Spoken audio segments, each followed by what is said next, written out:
Hello बच्चों, कैसे हो सब। Welcome back. आज हम बात करेंगे पार्टिकल नेचर। और लास्ट टॉपिक जो हमारा था development leading to Bohr model, उसमें 2 पॉइंट आए थे। एक तो वेव नेचर और एक पार्टिकल नेचर।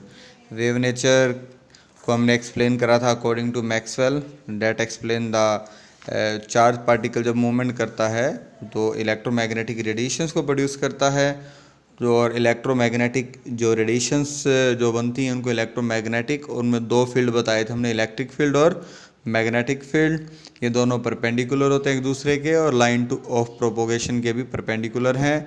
और साथ में ये वैक्यूम में से भी ट्रैवल कर सकती हैं और इनको कोई भी मीडियम की रिक्वायरमेंट नहीं होती। ये just like speed of light की स्पीड से ही मूवमेंट करती हैं, 3 × 10⁸ मीटर पर सेकेंड।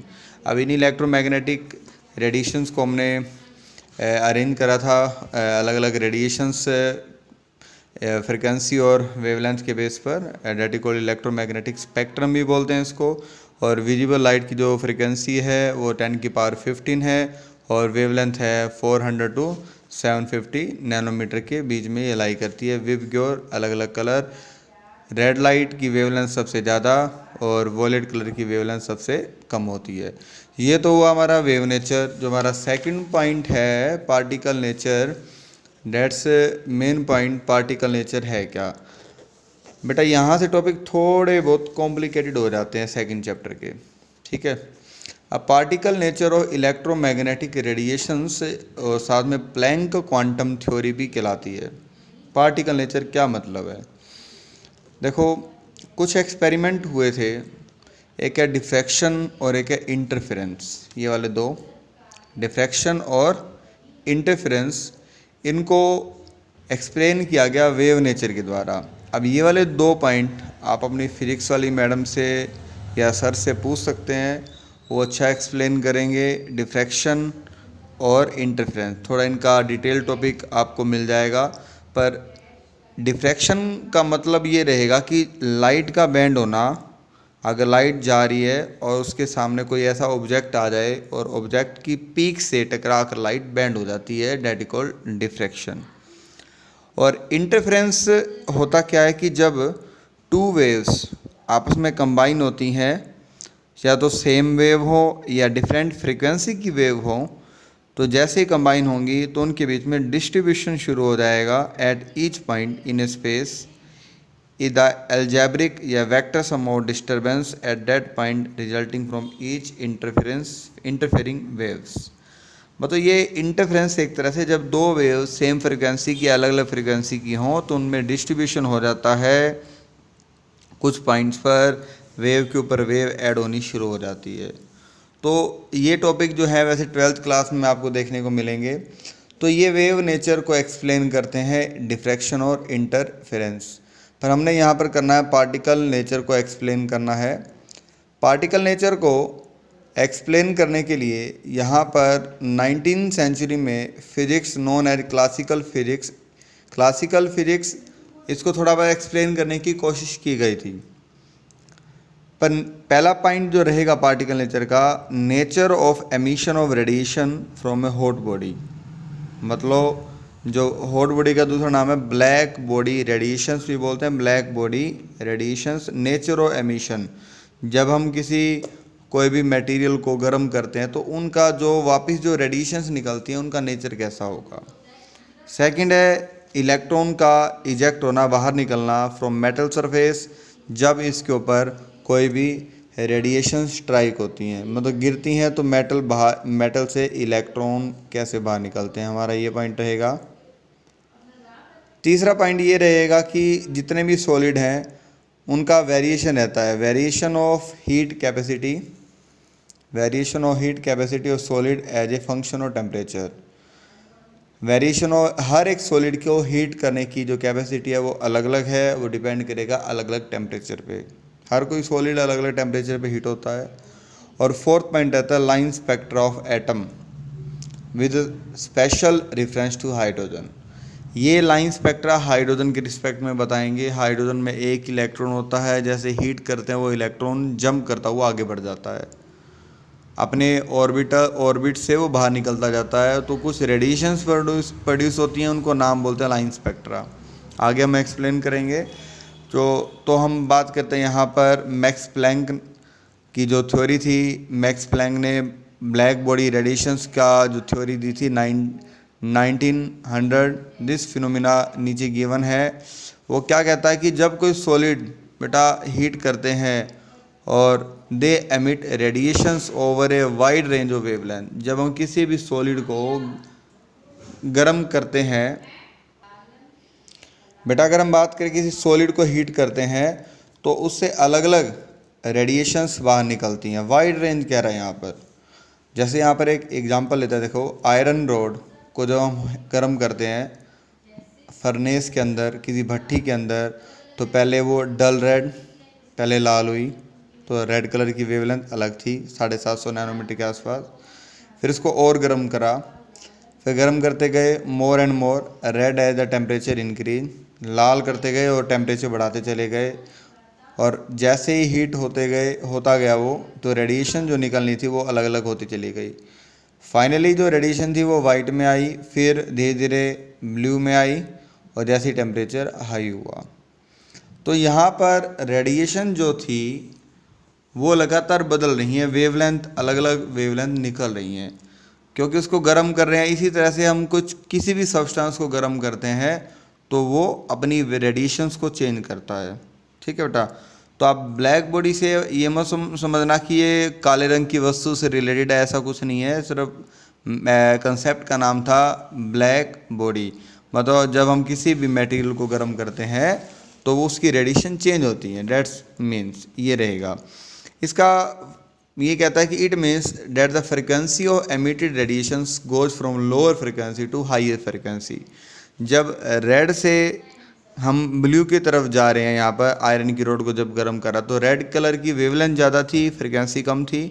तो जब हम किसी भी मटेरियल को गर्म करते हैं वो लोअर फ्रिक्वेंसी से हायर फ्रिक्वेंसी की तरफ रेडिएशंस बढ़ती हैं, जैसे टेम्परेचर इंक्रीज होता है। इसी को हम बोलते हैं ब्लैक बॉडी।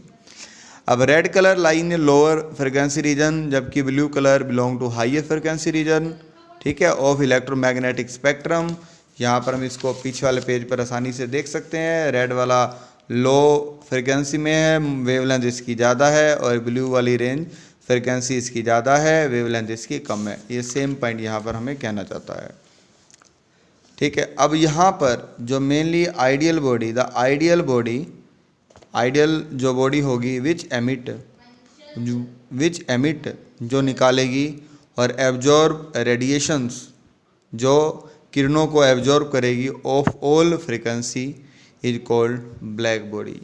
ये कहता है जो भी कोई भी आइडियल बॉडी होगी ना बेटा, जिस टाइप की रेडिएशंस वो एब्जॉर्ब करेगी ना, उसी टाइप की रेडिएशन को वो बाहर निकालेगी। जब टेम्परेचर कम था तो वो उस टाइम वो लॉन्ग वेवलेंथ को एब्जॉर्ब कर रही थी। जब टेम्परेचर आयरन की रॉड पे ज़्यादा बढ़ाया गया, बढ़ाते जा रहे हैं क्योंकि हीट कर रहे हैं, तो उसी के अकॉर्डिंग वो जो ब्लू लाइट को एब्जॉर्ब कर रही थी और वो ब्लू लाइट को वापस दे भी रही थी। मतलब जिस टाइप की फ्रिक्वेंसी को वो एब्जॉर्ब करती है, उसी टाइप की फ्रिक्वेंसी जो एमिट करती है, उसी को हम क्या नाम बोलते हैं, ब्लैक बॉडी। वैसे रियल में ब्लैक बॉडी, जो आइडियल ब्लैक बॉडी है वो नहीं होती। कहीं ना कहीं कोई भी मटेरियल है जो रेडिएशंस को एब्जॉर्ब करते हैं, कहीं ना कहीं वो लॉस करते हैं। ठीक है बेटा। जो हमने वेवलेंथ की लाइट हमने दी है उसमें कहीं ना कहीं डिक्रीमेंट में मिलेगा, इंक्रीमेंट में नहीं मिलने वाला। जो frequency distribution of emitted radiations intensity versus frequency curve from A black body depend only on its temperature. इसका मतलब क्या है कि जो ब्लैक बॉडी का जो कंसेप्ट है वो टोटली टेम्परेचर पे ही डिपेंड करता है, टोटली टेम्परेचर पे ही डिपेंड करेगा। ठीक है बेटा। यहाँ पर एक कर्व ग्राफ दिया गया इंटेंसिटी वेवलेंथ। ठीक है बेटा। जब टेम्परेचर, अब ये देखो, ये T2 और T1, ये टेम्परेचर T2 था, ज़्यादा है तो इंटेंसिटी भी ज़्यादा थी। ठीक है बेटा। और इस साइड क्या थी, टेम्परेचर T1। यहाँ पर आप देखो टेम्परेचर जो T2 है वो ज़्यादा है तो वेवलेंथ हमें कम देखने को मिली। वेवलेंथ कितनी है, 1000 से भी कम। टेम्परेचर ज़्यादा, वेवलेंथ कम, तो मीन्स फ्रिक्वेंसी ज़्यादा, इंटेंसिटी रिलेटेड टू फ्रिक्वेंसी। और यहाँ पर T1 टेम्परेचर, यहाँ पर क्या है इस साइड कम, T1 कम है, फ्रिक्वेंसी की जो फ्रिक्वेंसी कम, यहाँ पर वेवलेंथ की लिमिट क्या 1000 से 2000 के बीच में है, तो मतलब यहाँ पर वेवलेंथ ज़्यादा है। इसका पीक और इसके पीक में अंतर देखो, T1 टेम्परेचर जो है वो कम था टेम्परेचर, तो यहाँ पर वेवलेंथ ज़्यादा थी रेडिएशन की। जब टेम्परेचर ज़्यादा बढ़ाया गया तो उसमें वेवलेंथ कम हो गई, क्या बढ़ गई बेटा, फ्रिक्वेंसी बढ़ गई। तो इसी तरह से हम ये बताते हैं कि जो भी मटेरियल हमें गर्म करते हैं तो उसकी इंटेंसिटी डिपेंड करती है टेम्परेचर पे। फाइनली ये ध्यान देना कि किस टाइप की वो फ्रिक्वेंसी को बाहर निकाल रहा है, किस टाइप की वेवलेंथ को या किस टाइप की रेडिएशंस को वो मटेरियल बाहर निकालते हैं।